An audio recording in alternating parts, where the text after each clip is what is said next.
Beep beep, welcome to the court with the Edijester. What the devil is going on? Right, so there is just madness everywhere. If one pauses for a moment just to think about it, there is madness everywhere. So what we had, well, the Welsh. Hello? Wales. I don't know what the hell they're playing at, but apparently buildings are racist. So let's do that first. Buildings are racist. Were you aware of this? Were you aware that buildings were racist? So they've said to people, or libraries, I think, don't have meetings in buildings that are racist. How does a building become racist? What has it done? It's like something out of Harry Potter, isn't it? Harry Potter and the racist buildings. Okay, right. It's got like a spell to stop people of different races from coming in. Where are you from? Iran. Get out. That's insane.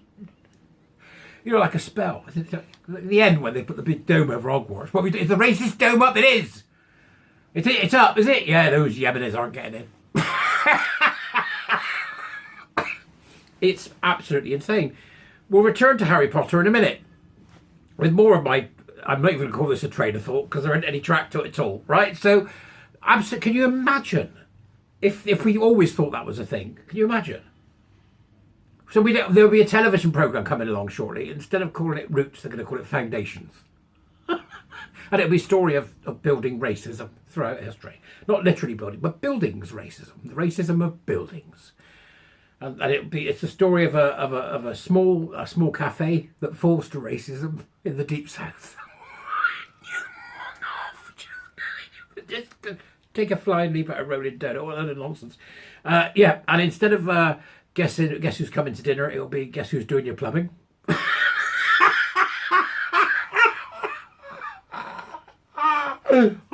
I struggle to believe that some of this is real, and I anticipate that there's probably less to that than the story tells. But we shall see. We shall see what happens. It's just an extraordinary example of how insane we've gone. It seems to me that people are waking up to the fact that critical race theory, gender ideology and queer theory are all the same thing. Critical social justice, they are all the same thing, which is it's not a plot, it's not a cabal, it's just simply a cultural phenomenon, and with the emphasis on the word cult. I was sent a link by a friend yesterday about Hollywood. You know Hollywood, the dream factory as they call it, when in fact what it really is a huge corporate business. Which was that there's somebody's done a videos saying that Hollywood seems to have finally woke up to the fact that woke doesn't sell. Now they brought out a new one of these Star Wars sequels. They've done so many now, and you're like, oh, I've got Star Wars fatigue. Star Wars sequels. I can't remember what it's called now, because most of them have been rubbish, haven't they? Rubbish. Not the films. These TV things. Absolute nonsense. They had The Mandalorian, right? So they got a new one, put it on, and now they've cancelled it.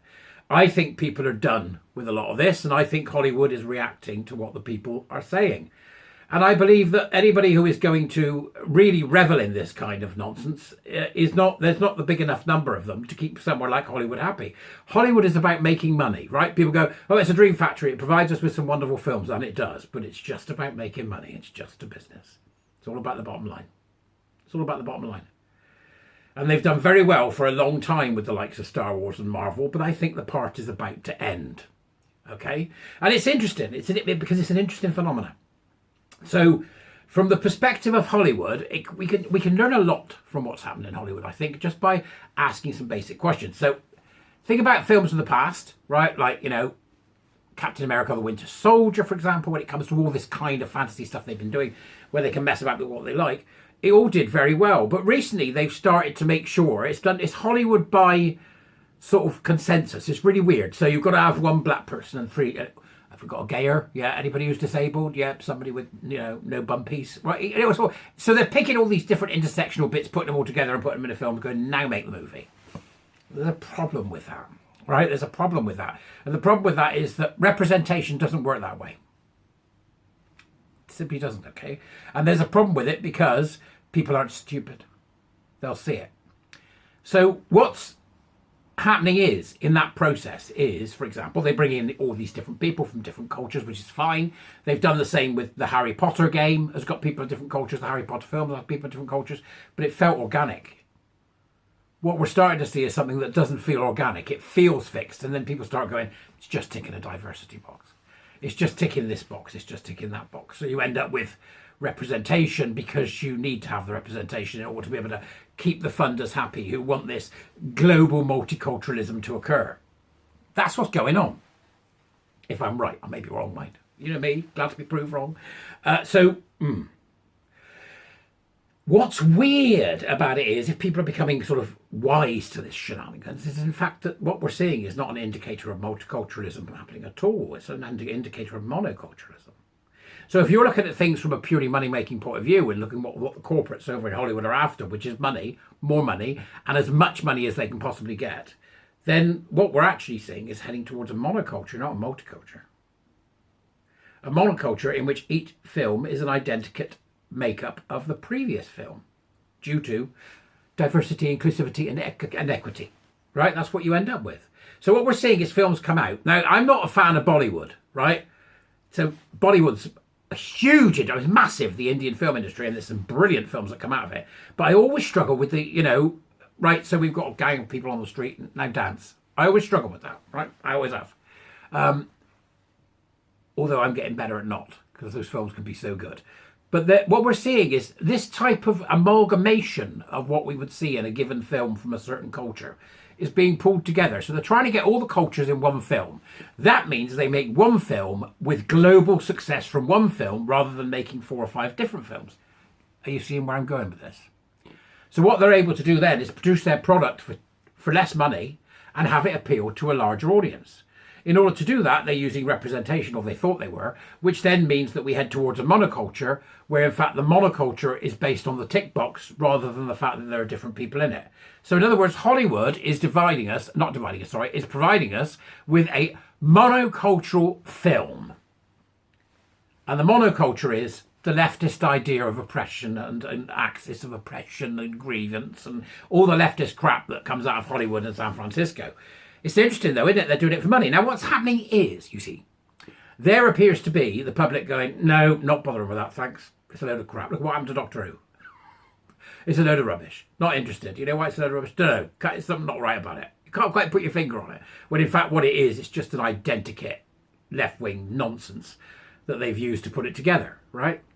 If you think it's left-wing, which I do. It's the left-wing that want to be inclusive, not the right in it? No, it's not true. The left, the hard left, and the left want to be inclusive, and the neoliberals want to be inclusive. The hard right doesn't. Most other people just want to sort of get on with their life and maintain classic liberal standards. That's what I think. I may be wrong, mind. Now, I think that's interesting, don't you? So as soon as they see that this particular gravy train of diversity, equity and inclusivity is actually going the wrong way and they're losing millions and millions and millions of pounds because of it, they'll change. You know why? Because the market demands it, and they serve the market. That's why. Who's the market? We, the people, are the market. See where I'm going with this? So that's what happens, and that's what's going to happen. The people demand change, the market demand change, it changes. Now let's switch it on its head and go from the corporatist view of this to the political sphere, to the sphere in which we have the likes of Keir Starmer, Kamala Harris, and all the other lunatics that are currently flapping around like disgusting political chickens, right? The problem is, they've grasped the same idea as Hollywood does. This is what the public wants. They want intersectionality. They want tick box exercises. They want companies built with diversity as some kind of absolute good, right? That's what they're doing. Except the one problem is, there's no market to stop them. That's the difference. That's the difference. There's no market to stop them. So if the market changes, the market is changed. You have to wait for the people. The people have to vote them out. There's no market to stop them other than the vote. And if they can interfere with the vote, then there's no way to stop them. Makes me wonder what's coming next. But that's some food for thought, isn't it? Have a mull over that one. Because that's what I think is going on. And that's one of the reasons why we have to get rid of the Supreme Court. We need to go back to the absolute sovereignty of Parliament, because the absolute sovereignty of Parliament, voted in by the people, is the ultimate market. It's the ultimate market. And I think that the problem we've got with Hollywood is they'll react quickly. And the reason that they'll be able to react quickly is because there's somebody at the top going, no, that's it, we've got it wrong, change. That doesn't exist in the political sphere. In the political sphere, that does not exist. That's the problem we've got. There isn't a single person at the top going, no, we've got it wrong, change. Have a mull on that, because I'm going to. I'll see you later. Bye-bye.